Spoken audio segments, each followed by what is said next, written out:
Assalamualaikum warahmatullahi wabarakatuh. Perkenalkan, nama saya Fakih Ahmad Muzaki dari kelas 9B.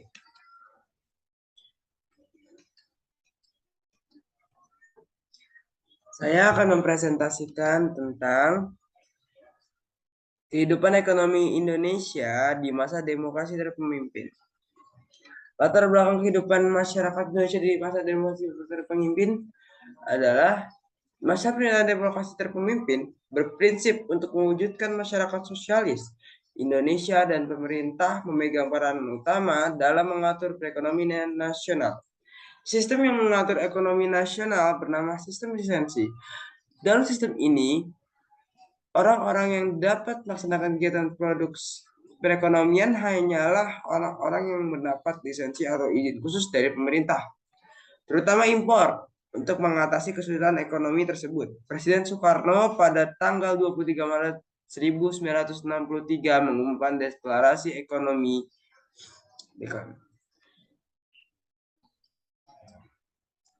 Langkah-langkah lain yang ditempuh pemerintah untuk menunjang pembangunan ekonomi adalah seperti berikut.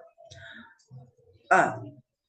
Pembentukan Badan Perancangan Pembangunan Nasional Bappenas. Untuk melaksanakan pembangunan ekonomi di bawah Kabinet Karya, maka dibentuklah Dewan Perancang Nasional Bappenas pada tanggal 15 Agustus 1959 yang dipimpin oleh Muhammad Yamin dengan anggota yang berjumlah 50 orang. Tugas Dapernas adalah sebagian berikut. Mempersiapkan rancangan undang-undang pembangunan nasional yang berencana, menilai penyelenggaraan pembangunan. Pada tahun 1963, Dewan Perancang Nasional diganti dengan nama Badan Perancang Pembangunan Nasional, Bappenas, yang dipimpin oleh Presiden Soekarno. Tugas lain dari Bappenas adalah menyusun rencana jangka panjang, rencana tahunan, baik nasional maupun daerah, mengawasi dan menilai pelaksanaan pembangunan, dan menyiapkan dan menilai hasil kerja mendataris untuk MPRS. B. Penurunan nilai uang, devaluasi. Pemerintah secara sigap mengatasi hal tersebut dengan menurunkan kebijakan devaluasi. Tujuan dilakukannya devaluasi yaitu guna membendung inflasi yang tetap tinggi, mengurangi jumlah uang yang beredar di masyarakat, dan meningkatkan nilai rupiah sehingga rakyat kecil tidak dirugikan. Kebijakan devaluasi diberlakukan secara resmi pada tanggal 25 Agustus 1949 sesuai dengan peraturan pemerintah pengganti Undang-Undang Nomor 2 Tahun 1959 yang bertujuan untuk mengurangi peredaran uang dalam negeri. Pada devaluasi uang kertas pecahan bernilai 500 perak menjadi 50 perak.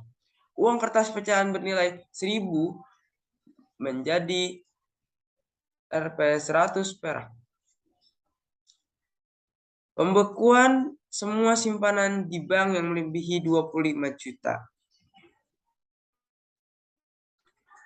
Pada masa pemotongan nilai uang memang berdampak banyak pada barang yang menjadi murah, tetapi tetap saja tidak dapat dibeli oleh rakyat karena mereka tidak memiliki uang. Hal ini disebabkan oleh sebagai berikut. 1. Penghasilan negara yang kurang karena adanya gangguan keamanan akibat pengolahan daerah yang menyebabkan ekspor menurun.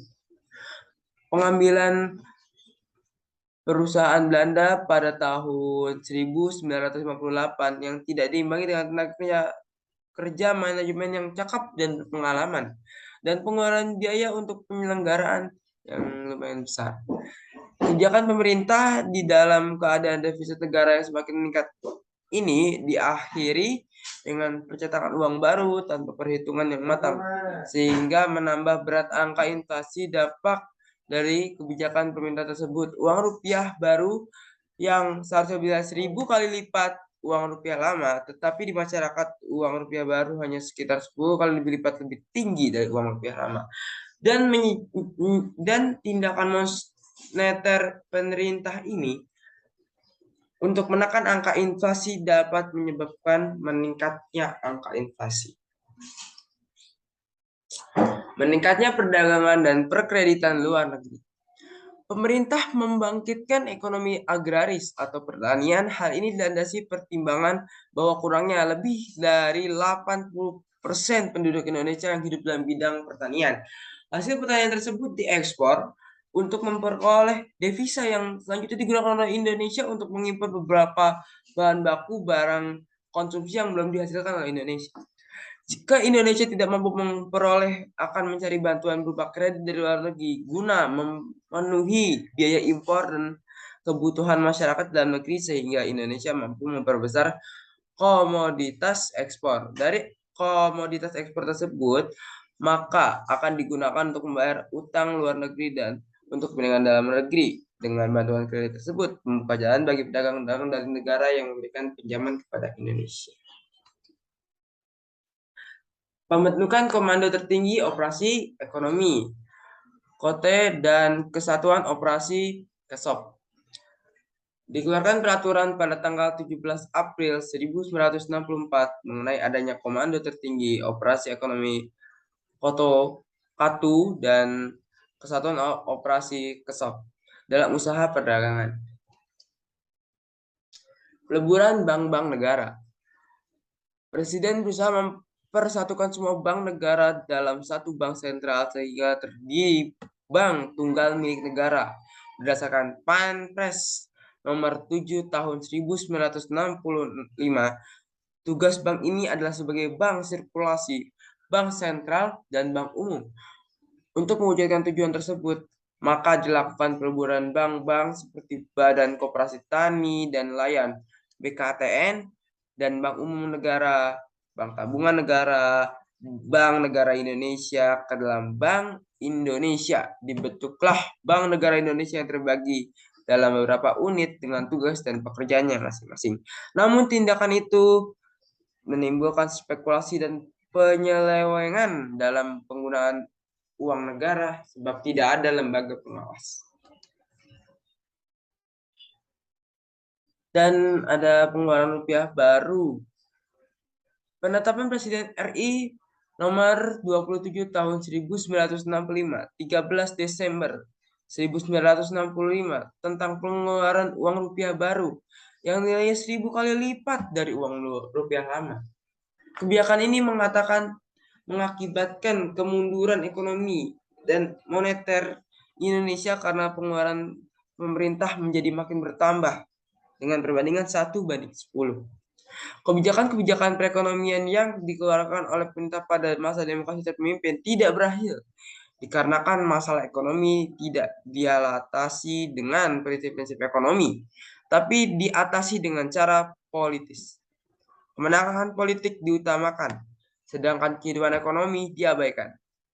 Peraturan yang dikeluarkan oleh pemerintah sering bertentangan dengan antar satu peraturan dan peraturan lainnya. Tidak ada satu karena yang objektif untuk menilai suatu usaha atau hasil dari sebuah usaha.